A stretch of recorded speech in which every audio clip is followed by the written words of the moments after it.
fluid. From the diary of Professor Bernice Summerfield. We wandered into the console room, me still trying to think of some way to break the ice.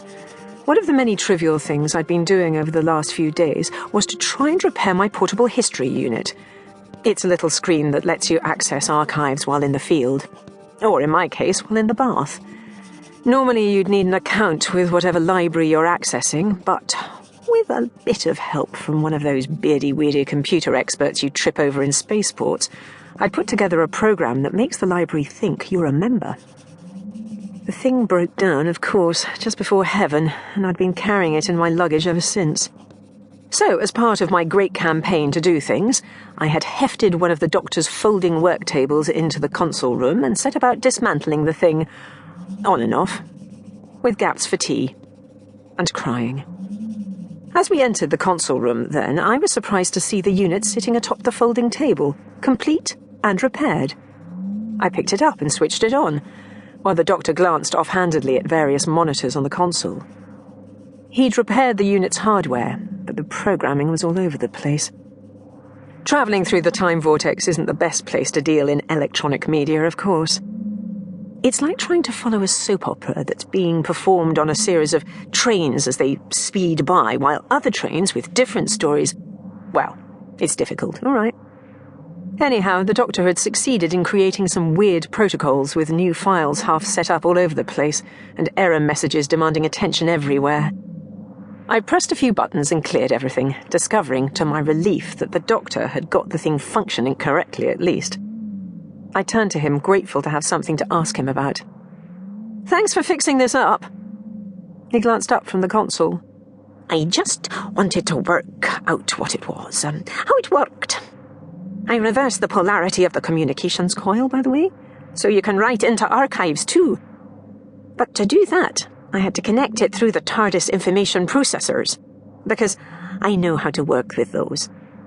So you might get information from the past, or the future, which in some cases wouldn't be a good idea, so don't use it when we land anywhere, please." I sighed. "So you repaired it so well that I can't use it?" "Repaired?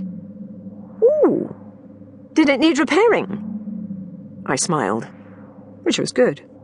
I got the feeling that the module was a sort of present. What have you been doing in the last few days, then? "Jigsaws, Chinese cookery. I made clay models of the Zygons. I did what I normally do when I'm investigating something. With your unit, I mean. I dived in and messed it up, threw away the manual, ignored the notes, and laughed in the face of balloon help." He left the console and perched in the wicker chair, his hands folded into a spire. "That's what I did with the TARDIS when I first got her. You can't do everything for a long time. In the case of the TARDIS, for far too long. But when you do get where you want to go, you've learnt all sorts of useful stuff about the system you're investigating." "No wonder your cakes are so awful." I grabbed a cushion and sat down facing him. "The ducks like them?" "The ducks are programmed to like them. Besides, it all sounds rather dangerous to me. You can get terribly hurt mucking around like that. I prefer to read the manual from cover to cover, hopefully in the bath, with a good bottle of Cabernet Sauvignon." The doctor frowned again and jumped up. He started to pace around the console once more, tapping controls seemingly at random. Maybe it was me using the words terribly hurt that had set him off again.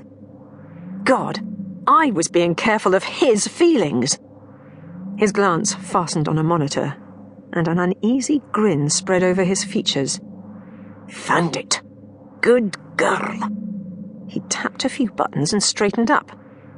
"There's a planet called Krex in the Orgon system. They have a market there. Would you like to go?" I had the feeling that saying no would invalidate several days' worth of hovering in the vortex. "A sort of spacecraft boot sale? Is there something particular you're after?" "A white elephant. Maybe a pink one." "Is this an item or an acquaintance?"